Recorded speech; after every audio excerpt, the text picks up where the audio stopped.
रूस और यूक्रेन के बीच युद्ध एक बार फिर जोर पकड़ रहा है। दोनों देशों में तनाव बढ़ता जा रहा है और इसकी वजह है यूक्रेन का रूस पर किया गया ताजा हमला। यूक्रेन ने रूसी एयरबेस पर ड्रोन हमले में कम से कम 40 बम बरसाने वाले बॉम्बर्स को तबाह करने का दावा किया है। फिलहाल रूस की तरफ से इसकी पुष्टि नहीं की गई है, लेकिन अगर पुष्टि होती है तो 2022 में शुरू हुए यूक्रेन युद्ध के बाद यह सबसे भयानक हमला होगा। मीडिया रिपोर्ट्स में दावा किया गया है कि यूक्रेन की सुरक्षा सेवा ने इस ऑपरेशन को अंजाम दिया है, जिसका मकसद रूसी एयरबेस को निशाना बनाना था। द कीव इंडिपेंडेंट ने एजेंसी के एक अधिकारी के हवाले से बताया है कि रूस में दुश्मन के रणनीतिक बमवर्षक विमान सामूहिक रूप से जल रहे हैं और ये एसबीयू द्वारा चलाए गए एक स्पेशल ऑपरेशन का नतीजा है। यूक्रेनी अखबार ने दावा किया कि यूक्रेनी एजेंसी के हमले में रूस के A-50, Tu-95 और Tu-22 M3 बमवर्षक तबाह हुए हैं। एक हवाई अड्डा जिस पर हमला हुआ है उसका नाम इरकुत्स्क ओब्लास्ट में स्थित बेलाया हवाई अड्डा है, जो यूक्रेन से 4000 किलोमीटर से ज्यादा दूर है। रिपोर्ट्स के मुताबिक ये हमले रूस के अंदर से किए गए हैं और कई अखबारों ने लिखा है कि ट्रकों के जरिए छिपाकर ड्रोन को रूस के अंदर भेजा गया था। एक ट्रक ड्राइवर की गिरफ्तार होने की भी रिपोर्ट है, हालांकि हम इन दावों की पुष्टि नहीं करते। यूक्रेनी मीडिया का दावा है कि यूक्रेन की एजेंसी ने रूस के 2 सबसे संवेदनशील एयरबेसों पर भयानक FPV ड्रोन हमला किया है, जिनमें Tu-95, Tu-22 M3 बमवर्षक और A-50 जैसे high and early warning jets शामिल हैं। अगर यूक्रेन के दावे सही हैं, जिसकी हम पुष्टि नहीं कर रहे हैं, उससे पता चलता है कि कम कीमत वाले FPV ड्रोन एक परमाणु शक्ति संपन्न राष्ट्र के एक एयर डिफेंस सिस्टम को भी भेज सकते हैं। उधर रूस ने भी यूक्रेन के इस हमले का तगड़ा जवाब दिया है। यूक्रेन के सीनियर मिलिट्री कमांडर ने रविवार को अपने पद से इस्तीफा दे दिया। बताया जा रहा है कि ट्रेनिंग सेंटर पर रूस के घातक हमले के बाद उन्होंने यह कदम उठाया। यूक्रेन के ट्रेनिंग सेंटर पर रूसी मिसाइल हमले में 12 यूक्रेनी सैनिक मारे गए, जबकि 60 घायल हुए हैं।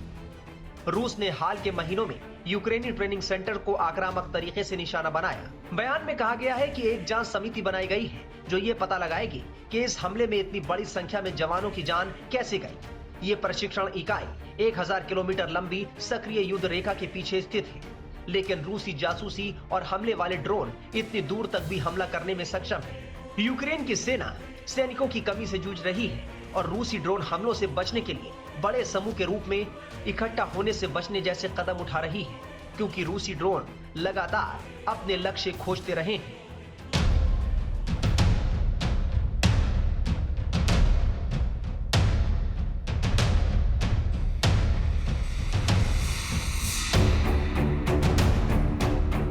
यूक्रेन के बाद क्या रूस के राष्ट्रपति व्लादिमीर पुतिन अब अगले युद्ध की तैयारी कर रहे हैं? दरअसल मीडिया रिपोर्ट्स के मुताबिक रूस ने 27 मई से बाल्टिक सागर में एक बड़ा सैन्य अभ्यास शुरू किया है। इस एक्सरसाइज में 20 से ज्यादा युद्धपोत, नौकाएं और सपोर्ट वेसल्स शामिल हैं। करीब 3000 सैनिक, 25 विमान और हेलीकॉप्टर इस अभ्यास का हिस्सा है। इस बार रूस की नौसेना खास तौर पर बिना पायलट वाले ड्रोन और बोट से निपटने की रणनीति पर काम कर रही है। इस सब के बीच अमेरिकी खुफिया एजेंसी ने चेतावनी दी है कि रूस जल्द ही सुवाल्की कॉरिडोर को अपना अगला टारगेट बना सकता है। एजेंसी के मुताबिक अगर यूक्रेन में रूस को कोई बड़ी हार मिलती है तो वो ध्यान भटकाने या रणनीतिक बढ़त पाने के लिए इस कॉरिडोर पर हमला कर सकता है। सुवाल्की कॉरिडोर एक पतली सी जमीन की पट्टी है जो पोलैंड और लिथुआनिया के बीच स्थित। ये पट्टी रूस के कैलिनिनग्राद क्षेत्र और बेलारूस को आपस में जोड़ने का सबसे छोटी जमीनी रास्ता है। ये निसंदेह रशिया यूक्रेन युद्ध के संदर्भ में एक सकारात्मक घटनाक्रम है, सकारात्मक इस कदम है और इसी तरीके की अगर सद्बुद्धि, इसी तरीके का जो विजडम है, यदि दोनों पक्षों में प्रिवेल करता है तो जाहिर है कि इस युद्ध को इससे शांत कराने में, एक सीज फायर को और एक शांति प्रक्रिया को सफल बनाने में इससे निसंदेह मदद मिलेगी। और जो ऐसी रिपोर्ट्स हैं कि 307 युद्ध बंदियों को रशिया यूक्रेन ने स्वैप किया है, अदला बदली की है।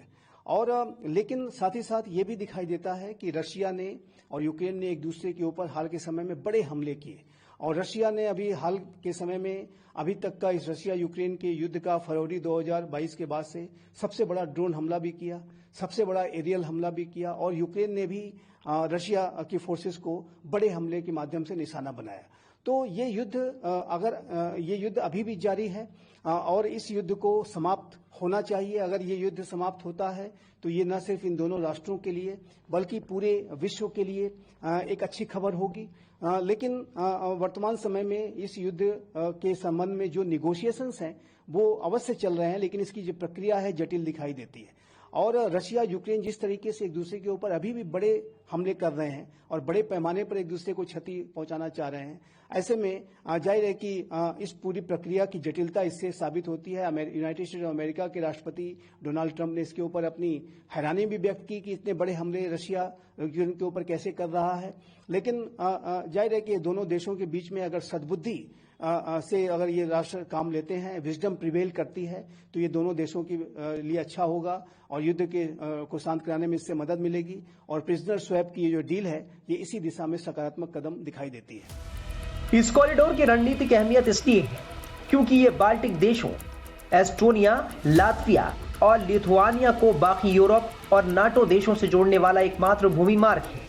अगर रूस और बेलारूस मिलकर इस पर कब्जा कर लेते हैं तो इन बाल्टिक देशों का बाकी नाटो से जमीनी संपर्क पूरी तरह टूट सकता है। ऐसी स्थिति में न सिर्फ इन देशों की सुरक्षा खतरे में पड़ जाएगी, नाटो के सामने एक बड़ा सामरिक संकट खड़ा हो सकता है। इससे पहले हाल ही में अमेरिकी राष्ट्रपति डोनाल्ड ट्रंप ने वेस्ट पॉइंट के दीक्षांत समारोह में अपने भाषण के दौरान रूस और पूर्व राष्ट्रपति बराक ओबामा के संबंधों को लेकर बड़ा दावा किया था। उन्होंने कहा था कि अमेरिका ने हाइपरसोनिक मिसाइल विकसित की थी जिसे विरोधियों ने चुरा लिया। उन्होंने कहा कि पूर्व राष्ट्रपति बराक ओबामा ने रूस को हाइपरसोनिक मिसाइल की तकनीक दी है। देखिए, यूनाइटेड स्टेट्स ऑफ अमेरिका के राष्ट्रपति डोनाल्ड ट्रंप ने एक वेस्ट पॉइंट्स में दिए गए अपने एक संबोधन के दौरान इस बात को कहा है और इस बात को दोहराया है कि राष्ट्रपति बराक ओबामा के कार्यकाल के दौरान रशिया ने यूनाइटेड स्टेट्स ऑफ अमेरिका की जो हाइपरसोनिक मिसाइल की जो तकनीक है वो चुराई। और उन्होंने इस फेल्योर के लिए बराक ओबामा के एडमिनिस्ट्रेशन की तरफ संकेत करते हुए ये कहा कि इस तरीके की जो तकनीक है वो हमारे अपने राष्ट्र के द्वारा ही रशिया को दे दी गई। और जाहिर है कि उन्होंने अपने पूर्ववर्ती डेमोक्रेटिक एडमिनिस्ट्रेशन के ऊपर आरोप भी लगाए। तो इससे स्पष्ट है कि डोनाल्ड ट्रंप का जो मेक अमेरिका को ग्रेट अगेन को बनाने का उनका जो विजन है, जो उनकी प्रखर राष्ट्रवादिता है और अमेरिका फर्स्ट का जो उनका अप्रोच है, उसकी वजह से वो इस तरीके के बयान देते हैं। हालांकि इस तरीके के जो बयान हैं उसके लिए क्या सबूत हैं कि ऐसे मिसाइल टेक्नोलॉजी की, हाइपरसोनिक मिसाइल टेक्नोलॉजी की चोरी की गई, इसके बारे में अभी ट्रंप प्रशासन को खुलासा करना है। लेकिन इसमें कोई दो राय नहीं है कि राष्ट्रपति ट्रंप अपने इसी तरीके के प्रखर बयानों की वजह से और अपनी आलोचनाओं की वजह से पूरे अमेरिका के अंदर भी और विश्व राजनीति में भी एक चर्चा के केंद्र में रहते हैं। और उन्होंने जाहिर है कि फिर से एक बार जिस तरीके से रशिया के ऊपर आरोप लगाए हैं कि उसने हाइपरसोनिक मिसाइल टेक्नोलॉजी अमेरिका से चुराई है, वो भी इसी तरीके का एक बयान है जो कि अवश्य अंतर्राष्ट्रीय समुदाय में एक कौतूहल पैदा करता है। सर, पुतिन ने ये बात कहा है, राष्ट्रपति पुतिन ने कह रहे हैं कि रूसी हथियारों की जो मांग है दुनिया भर में बढ़ी है और साथ ही जो रूसी हथियार हैं, मिसाइल हैं, वो ऐसी परिस्थिति में भी खड़े उतरते हैं। देखिए, इसमें कोई दो राय नहीं है कि रशिया के जो डिफेंस इक्विपमेंट्स हैं, जो वेपन सिस्टम्स हैं, वो बेहद एडवांस्ड होते हैं। और इन रशिया के वेपन सिस्टम्स ने पूरे विश्व भर में जहां कहीं भी रशिया के ये वेपन सिस्टम इस्तेमाल किए गए हैं वहां पर उन्होंने अपनी महारत साबित की है। और अभी हाल के समय में भारत में भी जिस तरीके से रशिया के S-400 missile air defence system का जो इस्तेमाल भारत ने सफलतापूर्वक पाकिस्तान के विरुद्ध किया, उससे इसका पराक्रम साबित होता है। जो भारत और रशिया के ज्वाइंट कोलैबोरेशन से ब्रह्मोस मिसाइल्स जो बनाई गई, उसने अपना पराक्रम साबित किया। और चाहे वो सुखोई विमान हो, चाहे वो अन्य कैटेगरीज के जो वेपन सिस्टम्स हों, उन्होंने अपने पराक्रम को दिखाया है।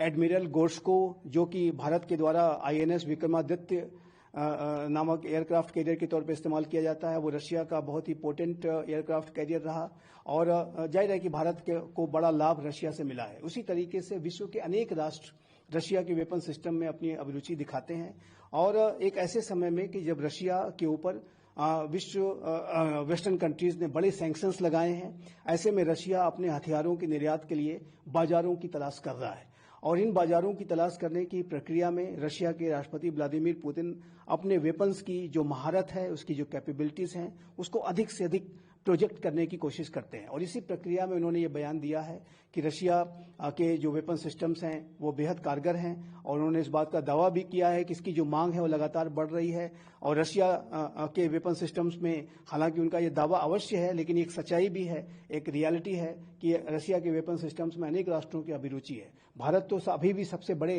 पैमाने पर रशिया के ही वेपन सिस्टम्स आयात करता है। तो ये राष्ट्रपति व्लादिमीर पुतिन का ये जो बयान है वो रशिया की जो डिफेंस कैपेबिलिटीज हैं, डिफेंस मैन्युफैक्चरिंग कैपेबिलिटीज, जो डिफेंस इंडस्ट्रियल जो बेस है, उसकी ताकत को ही दर्शाता है। बता दें कि रूस और यूक्रेन के बीच युद्ध विराम को लेकर बीते कुछ वक्त से चर्चा तेज है। अमेरिकी राष्ट्रपति डोनाल्ड ट्रंप ने खासतौर से यूक्रेन में युद्ध रुकवाने के लिए कोशिश की है। उन्होंने इसके लिए व्लादिमीर पुतिन और नेताओं से लगातार बातचीत की है और सार्वजनिक मंचों से इस मुद्दे पर बयान दिए हैं।